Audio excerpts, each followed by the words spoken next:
40 years of campus, hobby clubs, student mentoring, eco-friendly campus, KL, deemed to be university.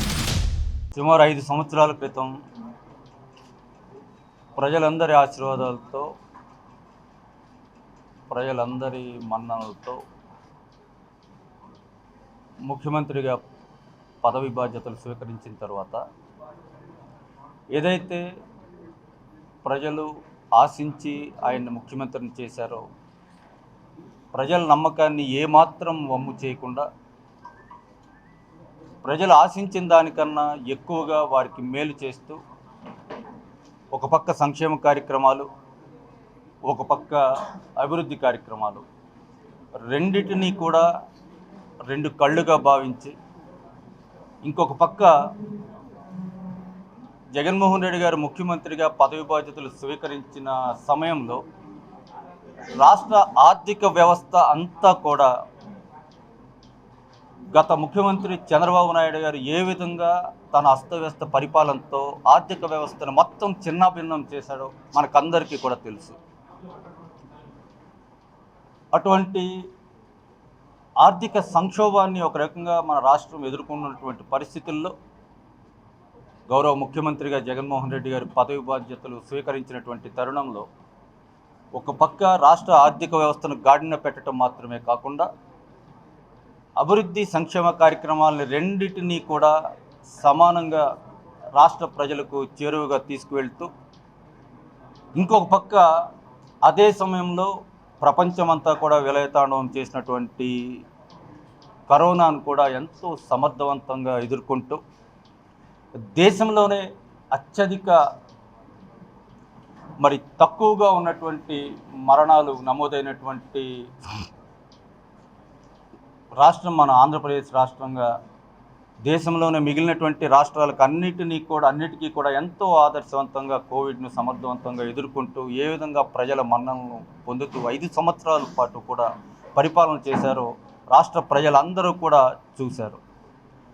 మరొక మారు రానున్నటువంటి ఎన్నికల్లో మళ్ళీ తమ ముఖ్యమంత్రిగా జగన్మోహన్ రెడ్డి గారిని ఎన్నుకుంటేనే, వైఎస్ఆర్ కాంగ్రెస్ పార్టీని అధికారంలోకి తీసుకువస్తేనే మళ్ళీ రాష్ట్రం సుభిక్షంగా ఉంటుంది, రాష్ట్ర ప్రజలందరూ కూడా క్షేమంగా ఉంటారు. ఎందుకంటే క్షేమంగా అనే మాట దేనికంటే గత ప్రభుత్వ పాలనలో చంద్రబాబు నాయుడు గారి ఆధ్వర్యంలో రాష్ట్ర ప్రజలందరూ కూడా సరే వారికి సంబంధించి ఎటువంటి అభివృద్ధి కార్యక్రమాలు, సంక్షేమ కార్యక్రమాలు వారికి చేరువుగా వెళ్ళకపోయినా కూడా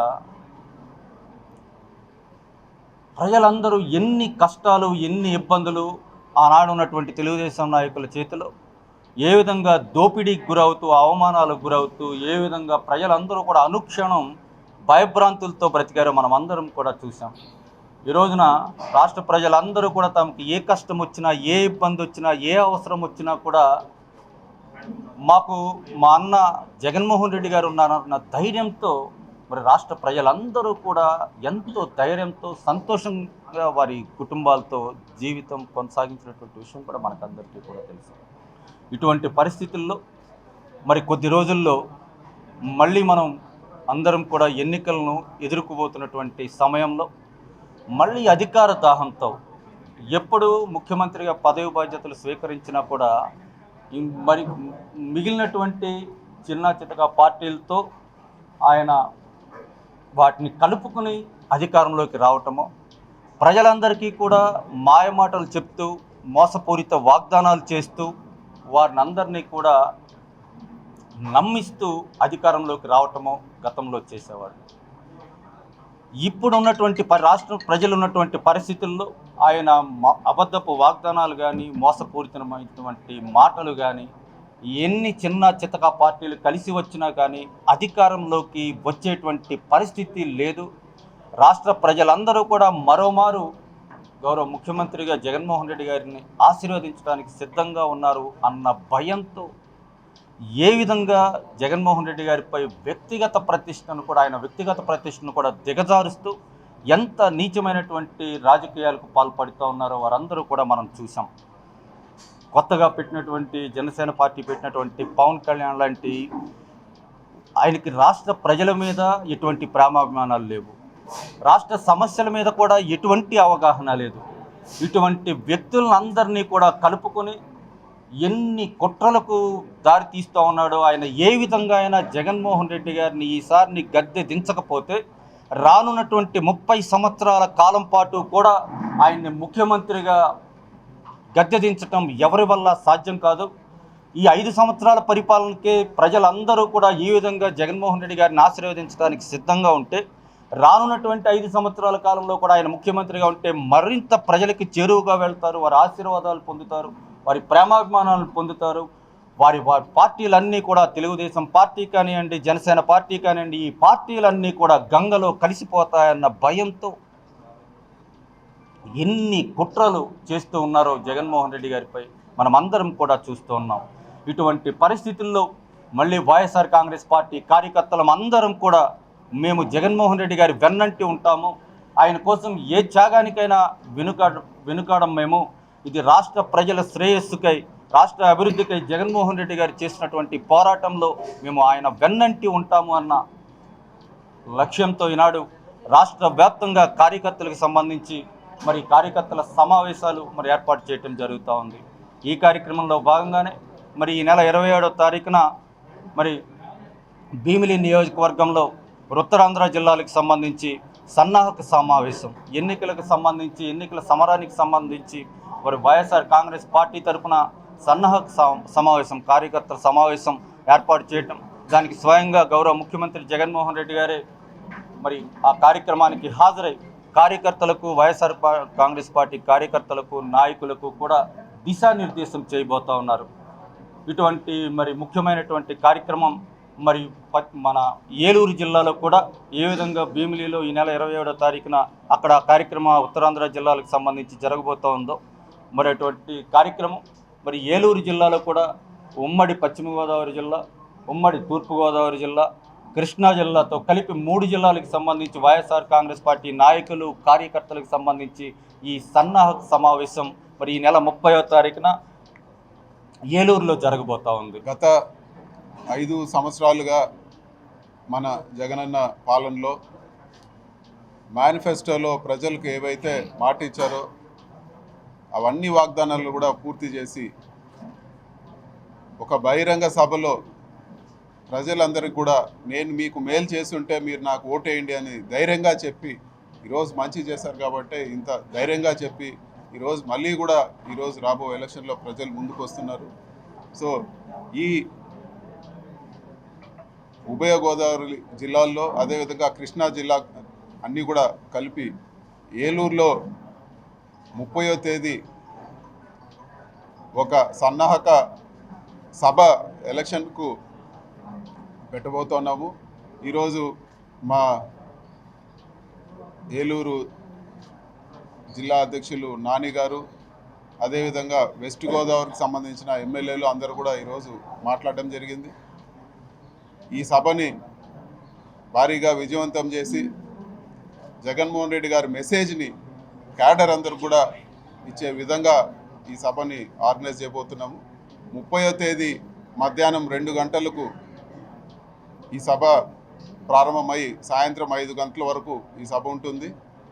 సో లక్షలాది మంది క్యాడర్ ఈ సభకు తరలివస్తారని చెప్పి కూడా తెలియజేస్తున్నాను. అదేవిధంగా వైఎస్ఆర్ కాంగ్రెస్ పార్టీ క్యాడర్ అందరూ కూడా ఈరోజు వైఎస్ఆర్ కాంగ్రెస్ పార్టీ ప్రజాప్రతినిధులు, నాయకులు, అదేవిధంగా బూత్ కమిటీ సభ్యులు అందరినీ కూడా ఈ కార్యక్రమానికి ఇన్వైట్ చేయడం జరుగుతుంది. వాళ్ళందరూ కూడా దీంట్లో ఒక భాగస్వామ్యం తీసుకొని అందరూ కూడా ఈ కార్యక్రమాన్ని విజయవంతం చేయాలని చెప్పి కూడా మేము కోరుకుంటాం. పాలిటిక్స్ అన్నాక ఎలక్షన్ దగ్గరకు వచ్చే కొద్దీ ఒకరికిద్దరికి ఉంటుంది, అసంతృప్తి ఉంటుంది. బట్ అందరూ కూడా ఒక వైఎస్ఆర్ కాంగ్రెస్ పార్టీలో అందరికి కూడా కలుపుకొని వాళ్ళందరూ కూడా తగిన న్యాయం చేస్తామని చెప్పి కూడా తెలియజేస్తాం. సో ఈవెన్ ఇప్పుడు మీరు చింతలపూడి అన్నారు, ఎలీజా గారు కూడా పార్టీకి చాలా మేలు చేశారు. ఇది ఒక్కటే కారణం ఏమంటే ఇది వరకు కూడా మన విజయరాజు గారు గత ఎలక్షన్లో కూడా ఆస్పిరెంట్గా ఉన్నారు. ఈసారి ఆయనకు అవకాశం ఇచ్చారు కాబట్టి ఈసారి ఎలీజా గారిని ఇచ్చేయడం, ఆయన కూడా పార్టీలో మంచి స్థానం కల్పిస్తారు, మంచి పోస్ట్ కూడా ఇస్తారు. సో ఆయన కూడా ఎక్కడ తప్పు పట్టే విధంగా ఆయన ఎప్పుడు కూడా వ్యవహరించలేదు. సో ఎలీజా గారు కూడా ముఖ్యమంత్రి గారు చాలా ఇంపార్టెన్స్ ఇస్తూ ఉన్నారు. అదేవిధంగా ఆయనకు ఒక మంచి స్థానం ఉంటుందని చెప్పి కూడా తెలియజేస్తారు. షర్మిలా గారి విషయానికి వస్తే మా ముఖ్యమంత్రి జగనన్న గారి చెల్లెలుగా మాకు గౌరవం ఉంది. కానీ ఈరోజు బాధాకరమైన విషయం ఏమంటే 16 నెలలు జైల్లో పెట్టిన కాంగ్రెస్ పార్టీని ఆ రోజు షర్మిలా గారు కూడా తప్పుపట్టారు. అదేవిధంగా రాజశేఖర రెడ్డి గారి పేరు కూడా ఈరోజు ఎఫ్ఐఆర్లో, ఆ రోజు ఛార్జ్షీట్లో ఎఫ్ఐఆర్లో పెట్టిన పార్టీ కాంగ్రెస్ పార్టీ. మళ్ళీ అదే పార్టీకి వెళ్ళి ఆవిడ ఈరోజు చంద్రబాబు నాయుడు గారి ట్రాప్లోనో లేకపోతే ఇతరత్ర దుష్ట శక్తుల ట్రాప్లోనో ఈరోజు ఆవిడ ఉందనేది వాస్తవము. ఈరోజు చంద్రబాబు నాయుడు గారి లైన్ ఏదైతే ఉందో అదే లైన్లో ఆవిడ ఈరోజు అన్ని కార్యక్రమాల్లో కూడా చంద్రబాబు నాయుడు గారు ఏం మాట్లాడుతున్నారో షర్మిలా గారు కూడా అవే విమర్శలు చేస్తూ ఉన్నారు. సో ఆ రోజు 16 నెలలు సొంత అన్నని జైల్లో పెట్టిన పార్టీ, అదేవిధంగా రాజశేఖర రెడ్డి గారి పేరు ఛార్జ్షీట్లో పెట్టిన పార్టీని ఈరోజు మళ్ళీ సమర్థిస్తున్నారంటే ఈరోజు ఆవిడని విమర్శించేదానికన్నా ఆవిడ పట్ల నిజంగా జాలేస్తోందని చెప్పి కూడా నేను తెలియజేస్తా ఉన్నాను. ఇలాంటి ఎవరైతే చంద్రబాబు నాయుడు గారు లేకపోతే ఈ వారి వర్గం అంతే వాళ్ళ ఏదైతే కోటరీ ఉందో వాళ్ళందరి ట్రాప్లో ఆవిడ ఉన్నారని చెప్పేది ఈరోజు అందరూ కూడా తెలుసుకునే విషయం. మొన్న ఈ మధ్యలోనే మణిపూరు ఘటనని వైఎస్ఆర్ కాంగ్రెస్ పార్టీ ఏం కూడా మాట్లాడలేదన్నారు. పార్లమెంట్లో వైఎస్ఆర్ కాంగ్రెస్ పార్టీ గట్టిగా బీజేపీ గవర్నమెంట్ నిలదీసింది. అక్కడ కేవలం 2 ఎంపీలు ఉన్నా కూడా దేశంలో భాగమే. మణిపూర్లో వాళ్ళకు న్యాయం చేయాలి, అక్కడ ఉండే సమస్యలన్నింటి కూడా పరిష్కరించాలని చెప్పి గట్టిగా వైఎస్ఆర్ కాంగ్రెస్ పార్టీ పార్లమెంట్లో మాట్లాడింది. అదేవిధంగా అన్ని సమస్యలపైన కూడా మేము పార్లమెంట్లో మాట్లాడాము. కాకపోతే బాధాకరమైన విషయం ఏమంటే మేమెవరు కూడా ఊహించలేదు షర్మిలా గారు ఇంతగా వాళ్ళ రాజశేఖర రెడ్డి గారి కూతురుగా ఉండి ఈరోజు వీళ్ళందరి ట్రాప్లో ఆవిడ పడతారనేది కూడా మేము ఎప్పుడు కూడా ఊహించలేదు. కానీ రాజకీయాల్లో ఇవన్నీ కూడా చూడాల్సి వస్తుందని చెప్పి కూడా మీకు తెలియజేస్తాను. మరిన్ని వీడియోస్ కోసం ఛానల్ ని సబ్స్క్రైబ్ చేయండి, లేటెస్ట్ అప్డేట్స్ కోసం వాట్సాప్ ఛానల్ ని ఫాలో చేయండి అండ్ లింక్ డిస్క్రిప్షన్ లో ఉంది.